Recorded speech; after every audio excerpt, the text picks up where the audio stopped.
sport coat on the plane to save packing space.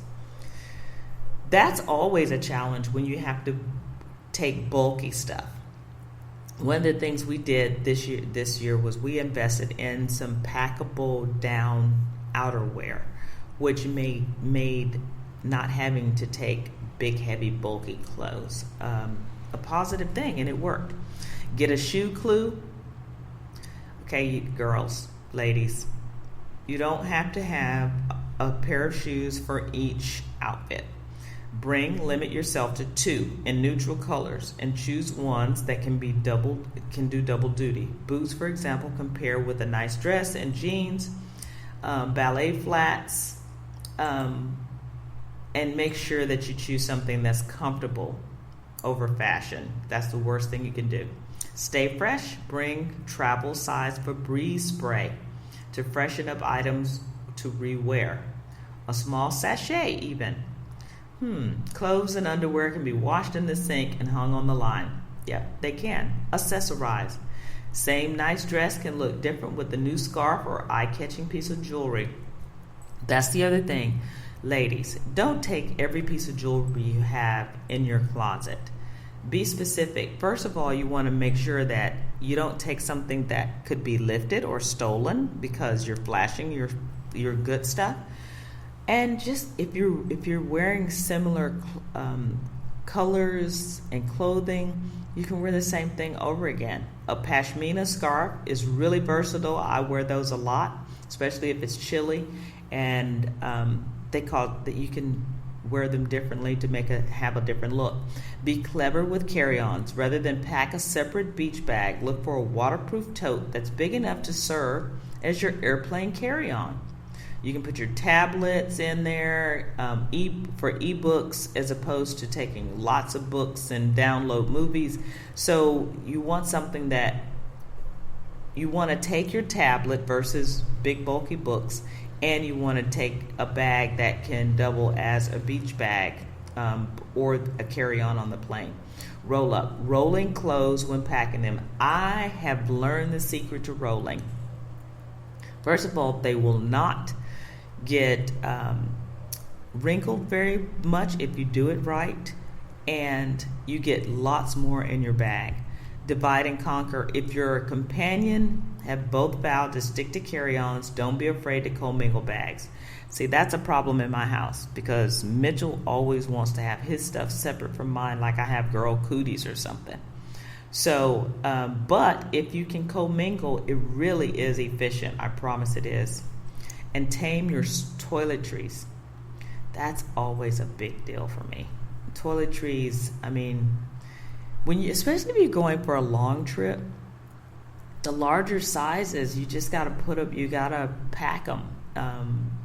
And you got to go with it because there's nothing worse than not having the type of things that you need, especially when you get to a place that may not carry those brands.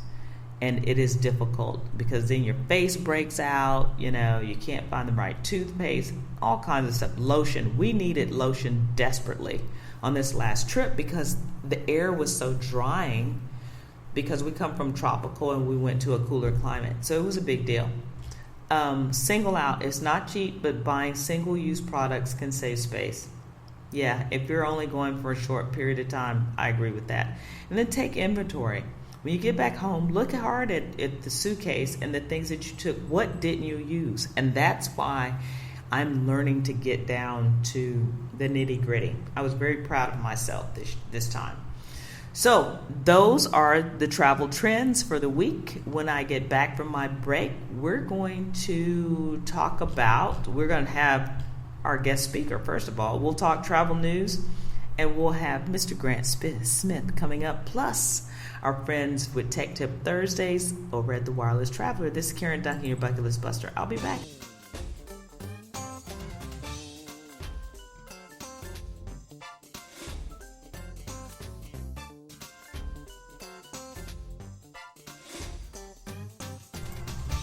Hey, are you interested in going on some of the Bucket List Buster group trips for 2020? That's right, we're already planning for next year's groups. The first one we're going to do is Alaska, June 23rd through July 2nd. We're doing the best of Alaska, leaving out of Seattle and coming back to Seattle, Washington.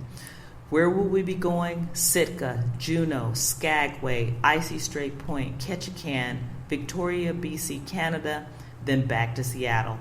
This is going to be the trip of a lifetime. It's 9 days. You get to see all of the great ports on the interior of Alaska. We did this trip this year, and it was so good and so beautiful that we decided that we needed to come back, put a group together, and invite our friends and our listeners. So we hope you'll join us. If that's not your cup of tea, you're not ready for Alaska, how about the fall foliage? That's right, the fall foliage cruises up the east coast of the United States are amazing in the fall. So September 8th through the 17th, 2020, also 9 days. You'll be heading out of New York City, so if you want to go in ahead of time and see Hamilton or one of the Broadway plays, you have the opportunity to do that.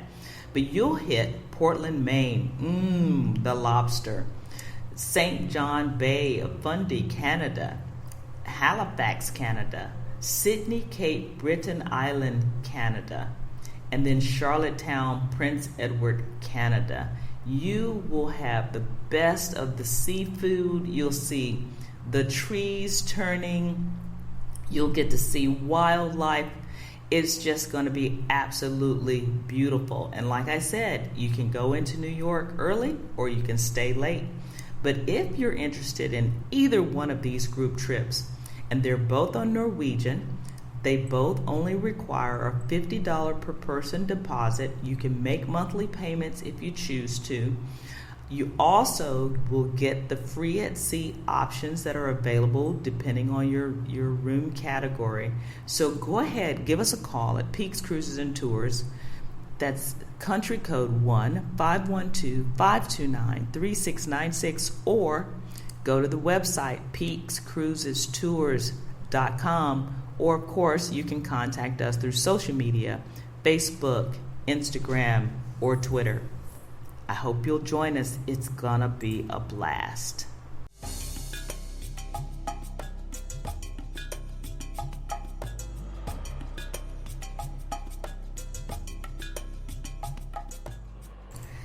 Welcome back to your Bucket List Buster. This is Karen Duncan, your host, and let's talk about travel news real quick. Some things that are going on that I think I need to mention this week. Virgin Voyages names its first female captain. Wendy Williams is going to be the master of the 2,770 guest Scarlet Lady.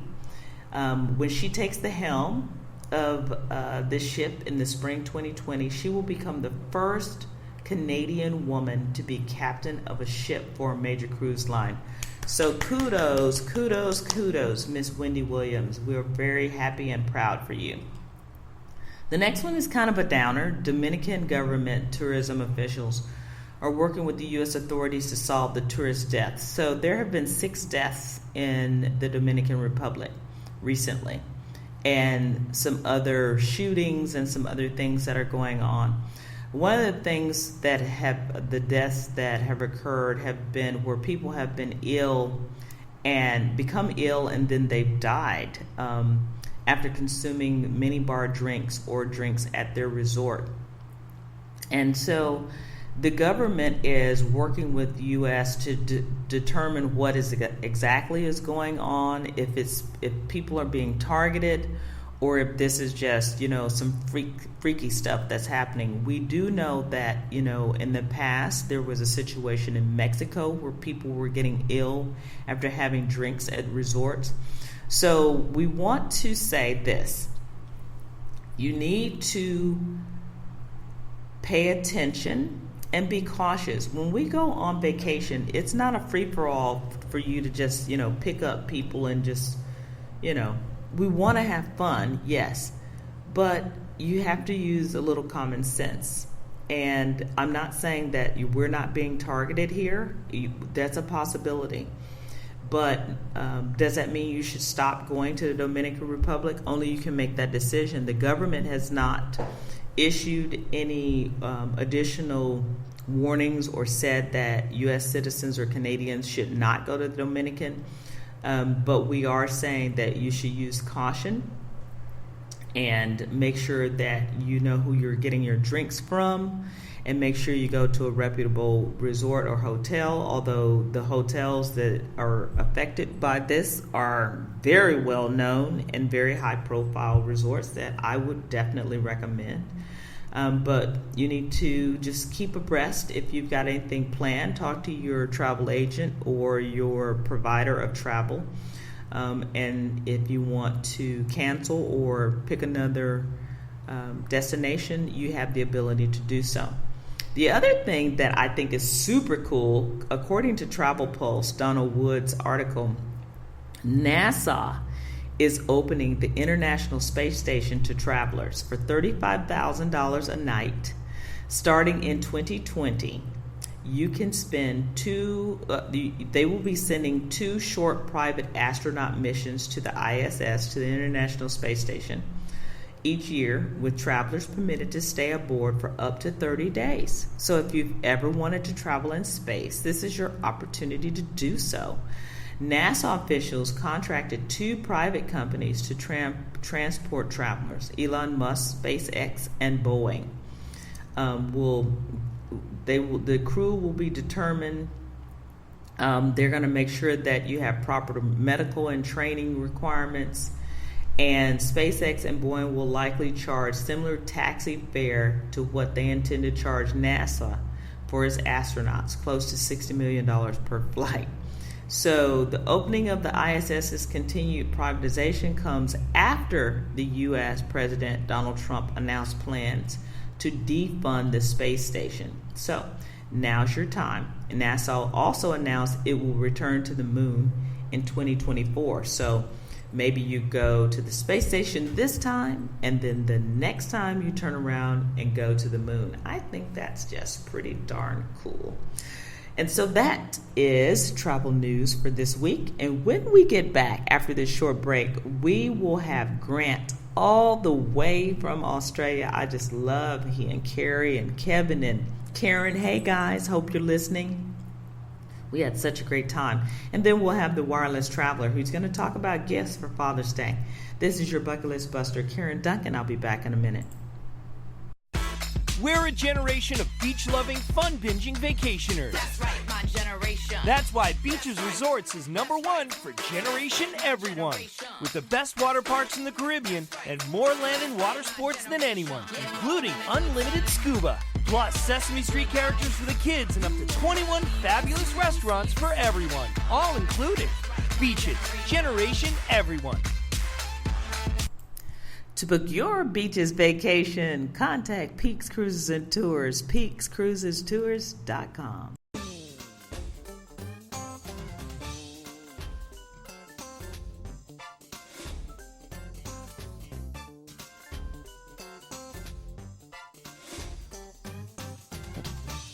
Welcome back to your Bucket List Buster. This is Karen Duncan, your host, and I have with me today one of my newest and dearest friends, Mr. Grant Smith, all the way from Australia. This has been kind of a challenge for us to coordinate our times, but Grant, I'm so happy that you could join me today. I am too, Karen. It's good to chat again after we caught up on the cruise and the travel. So, yeah, it's great to get back in touch. It is. So Grant and I met on our latest venture, our trip on the Norwegian Jewel that took us from Tokyo to Alaska and up into Vancouver. And so Grant, tell me a little bit about who you are and what you do in Australia. Karen and I have been in business most of my working life, and where we're at now, we've a couple of property-related businesses and property management and buying agencies, and we have some importing and distribution businesses as well. So we're sort of at the end of that long chain where we've got a bit of time and the opportunity to travel. So Kerry and I are often getting out and about. So we live in on the Gold Coast in Australia, which is the beach areas just south of Brisbane. I Nice. think probably similar to what Miami might be in the States. So it's a pretty beautiful part of the country. Wow. So you're